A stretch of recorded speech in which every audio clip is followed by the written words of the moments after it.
Halo, selamat pagi Pak Rohman. Apa kabar Pak? Ya, selamat pagi Pak Isyar. Sehat Pagi selalu ya. Pak. Sehat Pak, Alhamdulillah. Oke, silakan memulai presentasinya Pak Ya, Isyar. terima Semoga kasih. bermanfaat dan menginspirasi kita semua. Ya, Bismillahirrahmanirrahim. Assalamualaikum warahmatullahi wabarakatuh. Selamat pagi rekan-rekan para peserta webinar Pertabi sekalian yang telah hadir pada pagi hari ini. Sudah kesekian kali saya ikut sharing ya di series webinar Pertabi, tapi masih senang sekali rasanya karena saya bisa dapat banyak guru baru ya dan kembali berkontribusi di webinar series yang luar biasa ini. Dengan segala hormat, saya tadi juga ikut belajar dari apa yang sudah dipaparkan tadi oleh Pak Sugeng ya terkait model kepemimpinan yang humanis. Sangat luar biasa dan saya juga merasakan sudah diterapkan ya di tempat saya bekerja sekarang, dan juga barusan sharing dari Mas Bambang ya terkait e-commerce yang juga seru sekali, sangat relate dengan era sekarang ya. Dan sekaligus saya mohon izin kembali setelah sharing di episode pertama ya beberapa minggu lalu. Hari ini saya akan berbagi informasi kembali dengan rekan-rekan sekalian. Pada episode 3 ya hari ini saya kebagian tema untuk sharing berkaitan dengan bagaimana proses produksi yang dilakukan oleh ExxonMobil ya hingga produk-produknya bisa terdeliver ke market dan termasuk juga support yang diberikan kepada customer. Saya akan coba bawakan sesederhana mungkin ya, karena mungkin beberapa peserta juga yang mengikuti webinar ini sambil bekerja, jadi mudah-mudahan informasi yang saya sampaikan bisa ringan dan sederhana, tapi bisa tetap memberikan informasi ya bagi rekan-rekan sekalian. Ya mungkin sedikit ya refresh, ExxonMobil ini adalah perusahaan minyak dan gas bumi multinasional. Kami berpusat di Texas, Amerika Serikat, dan cukup panjang ya sejarah yang telah dijalani oleh ExxonMobil, terhitung sudah lebih dari 150 tahun ya, yang berawal dari Standard Oil di tahun 1870, kemudian merger antara Exxon dan Mobil di tahun 99 hingga hari ini. ExxonMobil sendiri mulai hadir di Indonesia sejak 1898, mulai eksplorasi di 1912, dan perkembangannya juga dikatakan cukup baik ya. Terbukti di tahun 1992 ExxonMobil telah berhasil mencapai produksi sebesar 500 juta barrel ya, dan terus meningkat di tahun-tahun berikutnya. Di Indonesia sendiri, ExxonMobil telah berkembang dengan beberapa anak perusahaannya, termasuk saya kali ini merepresentasikan PT ExxonMobil Lubricants Indonesia yang khusus memasarkan produk pelumas ExxonMobil di market Indonesia, dan tentunya didukung pula dengan fasilitas produksi serta channel distribusi yang ada di Indonesia. Next.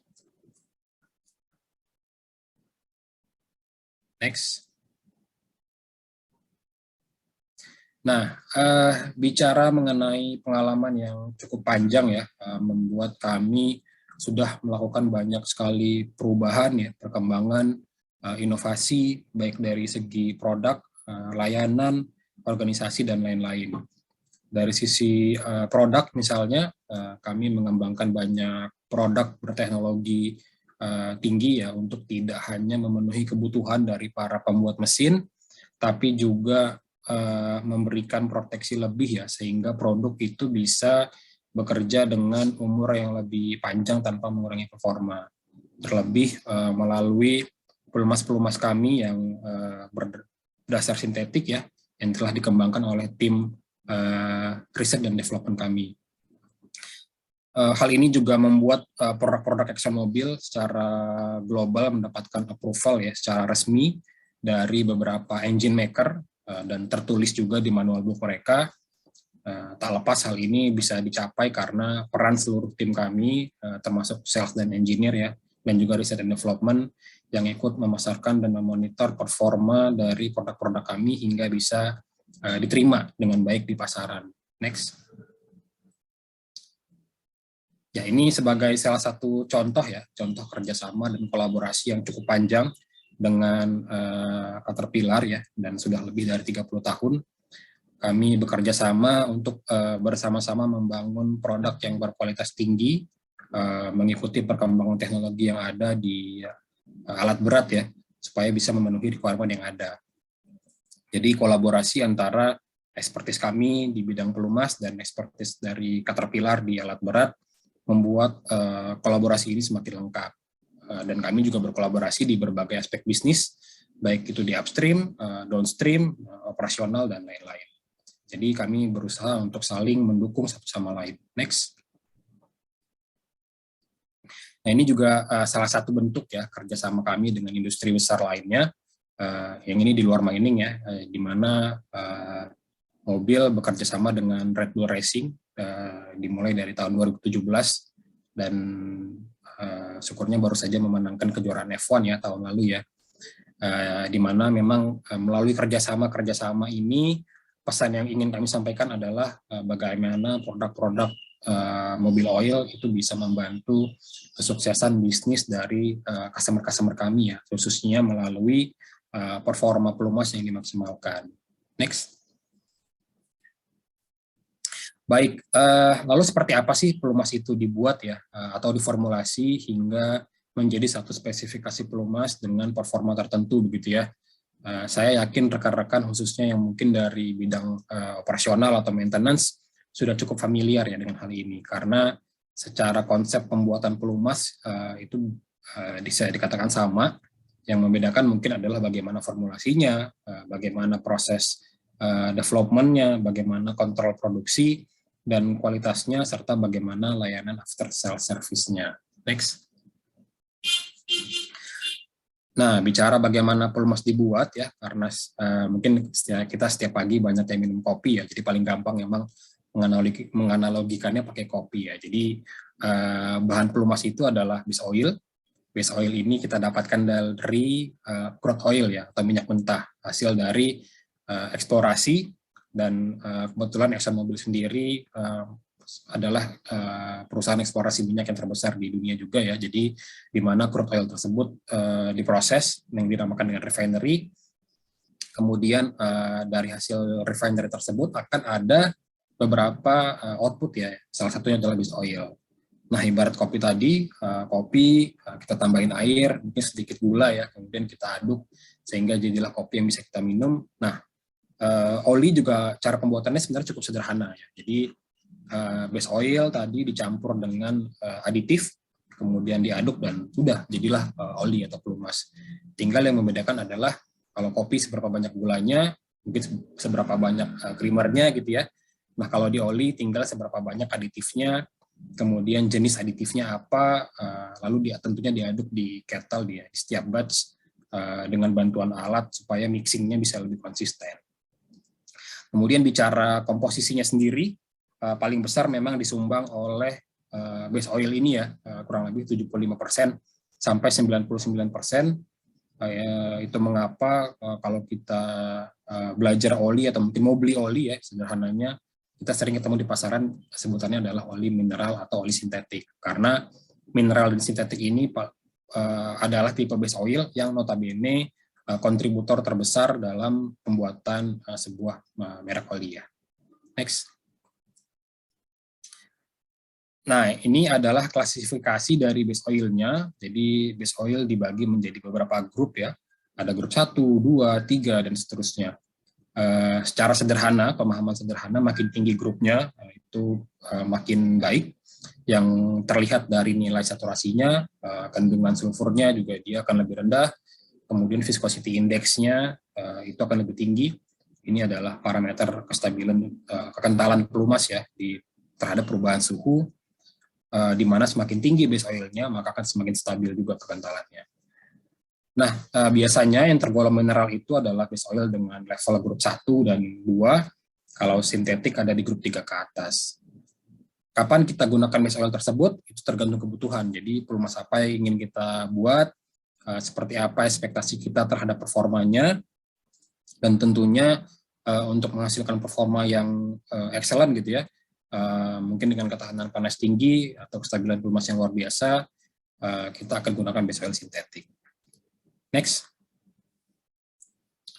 Nah, berikut ini adalah beberapa tipe aditif ya yang umum digunakan pada pelumas. Contoh misalnya di alat berat, saya ambil contoh hidrolik ya.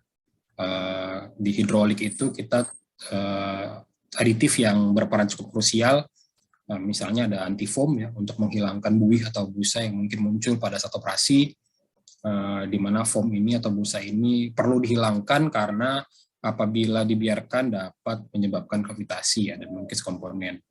Lalu ada lagi antioksidan supaya umur pelumasnya bisa lebih tahan terhadap oksidasi, umur pakainya bisa lebih panjang, dan struktur kimianya tidak cepat berubah ya ketika dia bereaksi dengan oksigen dan juga temperatur tinggi. Dan masih banyak lagi sebenarnya jenis-jenis aditif ya yang umum digunakan di berbagai aplikasi pelumas. Tapi yang pasti penggunaan aditif ini harus tepat dan seimbang agar sesuai dengan tantangan yang dihadapi di medan kerja ya. Dan pastinya juga yang kita harapkan adalah tepat guna dari sisi harga dan performa. Next. Ya, pengalaman kami yang cukup panjang di industri pelumas tentunya memberikan kami banyak pengalaman ya, dan dalam memformulasi berbagai tipe pelumas. Jadi menggunakan bahan baku dan dari minyak mentah yang kami peroleh sendiri, kemudian tadi diramu dengan aditif ya, menyesuaikan tipe dan ekspektasi performa, serta proses analisa yang sangat komprehensif untuk memastikan spek sebuah pelumas sudah tepat gitu ya sebelum kami pasarkan, terlebih untuk produk-produk yang sifatnya sintetik ya, yang mana kita memang sangat mengunggulkan performanya. Next. Ya, jadi produk yang dipasarkan, diproduksi di blending plant kami sendiri. Untuk market Indonesia, kami menggunakan 2 blending plant ya, berlokasi satu di Singapura dan satu lagi yang berlokasi di Cilegon ya. Sebelumnya memang mayoritas produk masih diproduksi di Singapura, tapi setelah kerjasama ya akuisisi dengan federal, National Mobil akuisisi federal, di mana perlahan khususnya untuk produk-produk yang fast moving, kami mulai produksi di Indonesia. Harapannya tentunya supaya proses supply chain itu bisa lebih cepat, bisa lebih hemat, dan meningkatkan utilisasi resource lokal Indonesia gitu ya. Next.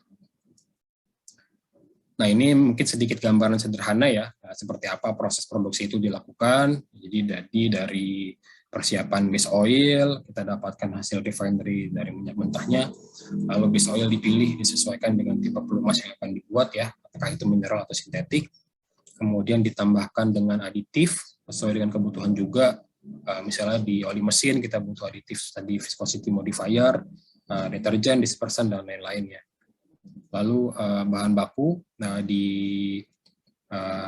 aduk ya di blending plant, di blending dengan menggunakan sistem, kemudian di filling ke dalam kemasan, di mana kita ada kemasan drum, ada kemasan pel ya, ada IBC ukuran 1000 liter, atau mungkin untuk yang biasa kita gunakan untuk kendaraan pribadi ya, kemasan 5 liter, itu juga ada. Lalu produk disimpan di storage. Next.